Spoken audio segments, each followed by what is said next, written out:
Esta producción cuenta con el apoyo de Psicología Contigo, un consultorio que impulsa proyectos orientados al bienestar y la comprensión psicológica. Bienvenidos. Hoy nos vamos a adentrar en un tema complejo a nivel emocional, pero muy necesario. Queremos explorar las huellas que deja el sufrimiento cuando se queda demasiado tiempo en la vida de alguien. Para esta exploración nos vamos a basar en un texto del canal Notas Mentales, que es muy interesante. Identifica 8 rasgos muy comunes en las personas que han pasado por esto. Y la idea no es poner etiquetas, para nada. Es más bien intentar descifrar ese mapa, ¿no? Un mapa lleno de fortalezas que no esperas y de vulnerabilidades muy silenciosas. Sí, es una aproximación muy importante la que hacen. Y creo que es vital empezar con una aclaración. No estamos hablando de un manual de diagnóstico. O sea, esto no son reglas fijas para todo el mundo. Son patrones, son tendencias que surgen como adaptaciones. Adaptaciones, yo diría, increíblemente inteligentes, a un entorno que fue hostil. Para mí, lo más potente de este análisis es que nos invita a ver estos rasgos no como buenos o malos, Claro. sino como las dos caras de una misma moneda. Son, a la vez, una herida y una herramienta. Una herida y una herramienta. Me gusta mucho esa dualidad. Pues empecemos por ahí, por cómo se relacionan con el mundo. El análisis dice que desarrollan una especie de radar emocional. El primer rasgo es una sensibilidad casi abrumadora a los cambios en los demás. ¿A qué se refiere exactamente? Pues se refiere a una capacidad para leer el ambiente que va mucho más allá de la empatía normal y corriente. Es una habilidad que se ha forjado en la pura necesidad, cuando una persona muchas veces desde niña ha tenido que anticipar el peligro, el rechazo, el conflicto para poder protegerse. Se convierte en experta. Se convierte en una observadora experta, exacto. Aprende a detectar el cambio más mínimo en un tono de voz, un silencio que dura medio segundo más de la cuenta, un gesto casi invisible. La idea clave del texto es esa, es la supervivencia convertida en habilidad. Entiendo. Es como si su sistema nervioso estuviera todo el rato escaneando, buscando información para sentirse a salvo. Pero claro, me pregunto, ¿qué peaje se paga por tener ese superpoder? Porque tener un radar así de fino todo el tiempo tiene que ser agotador. Totalmente. Ahí está la otra cara de la moneda.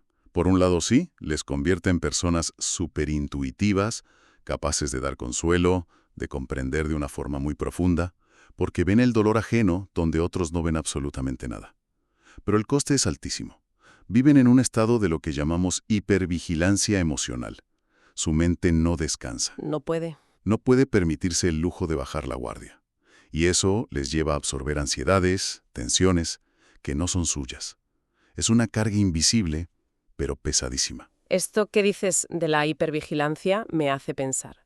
Si están tan atentos a lo negativo, al peligro, quiere decir que también lo positivo lo perciben más. El análisis toca algo de esto, ¿verdad? Has dado en el clavo. Esa es justo la conexión con el cuarto rasgo que se menciona. Una valoración intensísima de los pequeños gestos. Su percepción está, por así decirlo, recalibrada por el sufrimiento. Recalibrada. Sí. Y no es que sean sentimentales sin más. Es que conocen muy de cerca lo que es la ausencia de afecto, de validación, de bondad. Por eso, cuando reciben un gesto genuino, una palabra amable, una sonrisa que no piden nada, no lo ven como un simple detalle. Es mucho más. Lo sienten como un refugio.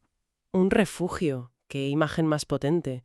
O sea, que para estas personas, un pequeño acto de cariño tiene un valor Incalculable. incalculable. El texto lo dice de una forma muy bonita. Cuando la vida ha sido cruel, cualquier gesto de bondad se siente como un hogar momentáneo. Y por eso mismo, estas personas pueden recordar durante años con una claridad increíble un pequeño favor o una frase de ánimo que alguien les dijo. Ya. No es que no olviden, es que ese gesto les ancló a la vida en un momento en que quizás se sentían a la deriva. Muy profunda. Sí, es que el sufrimiento prolongado te obliga a una introspección que mucha gente puede evitar toda su vida. Te obliga a hacerte las grandes preguntas, ¿no? ¿Quién soy yo más allá de mi dolor? ¿Qué valor tengo? ¿Cómo se repara lo roto? Exacto. ¿Cómo se repara lo que se ha roto? Y esto les convierte en personas con una profundidad emocional enorme. No se quedan en la superficie de las cosas. Piensan mucho. Analizan las situaciones desde muchos ángulos. Suena a una sabiduría que se paga muy cara. Imagino que esa profundidad, aunque es una fuente de empatía, también puede sentirse como un peso. Es como saber demasiado de las zonas oscuras de la vida. Es una descripción muy acertada. Es una sabiduría que a veces aísla, y esa introspección tan bestia a menudo se hace en silencio. Y eso nos lleva al quinto rasgo, la acumulación de silencios. Es algo que se ve mucho, ¿sabes? Esa persona en un grupo que es una oyente increíble, a la que todo el mundo va a contarle sus cosas, pero de la que apenas se sabe nada. ¿Y por qué ese silencio? ¿Es una elección o una consecuencia? Normalmente es una consecuencia. Aprendieron a callar porque sus emociones, pues, no encontraron un sitio seguro para salir. Quizá por vergüenza, por miedo a ser una carga, o simplemente porque cuando hablaron nadie escuchó de verdad. Ya. Y con el tiempo, el silencio se convierte en una segunda piel. Hay una frase en el texto que me parece demoledora, y muy cierta. Dice, no están acostumbrados a que sus emociones ocupen espacio. Uf. Eso explica una de las paradojas más fascinantes que se mencionan, que pueden ser un puerto seguro para los demás, buenísimos para escuchar, para validar, pero son malísimos pidiendo eso mismo para ellos. Exacto. Prefieren procesarlo todo por dentro, en su fuero interno, porque ese fue el único espacio que demostró ser seguro. El silencio se convirtió en su refugio, un lugar donde nadie más podía hacerles daño. Pedir que te escuchen, en cambio, implica una vulnerabilidad. Mm. Que su historia les ha enseñado a temer. Justo. Y es fascinante cómo ese refugio interior se conecta con cómo se enfrentan al mundo. Se habla mucho de resiliencia, pero aquí se presenta con un matiz, casi como una paradoja. El sexto rasgo es una adaptación rapidísima a las dificultades. Sí, pero el punto clave es que esta resiliencia no se ve como un talento, sino como, y cito, una obligación que nace en medio del dolor. No les quedó más remedio que aprender a reconstruirse. Se han caído tantas veces que levantarse es casi un instinto. Ya. Tienen una capacidad asombrosa para encontrar un mínimo de orden en pleno caos, para seguir funcionando cuando todo se está desmoronando a su alrededor. Pero esa capacidad para aguantar tanto no puede ser una trampa. ¿No llega un punto en que esa fortaleza se les vuelve en contra? Sin duda. Ese es el lado oscuro de esta fortaleza, y es crucial entenderlo. Su enorme capacidad de adaptación puede llevarles a normalizar y tolerar situaciones que son objetivamente inaceptables.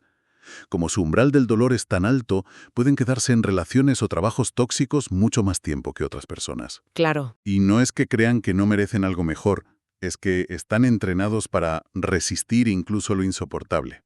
Están entrenados para aguantar.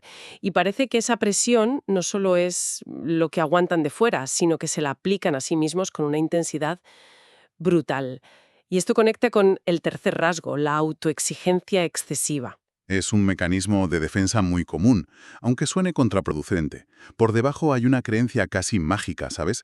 La idea de que si lo hago todo perfecto, si soy irreprochable, si no cometo ni un error, entonces el dolor no podrá volver a tocarme.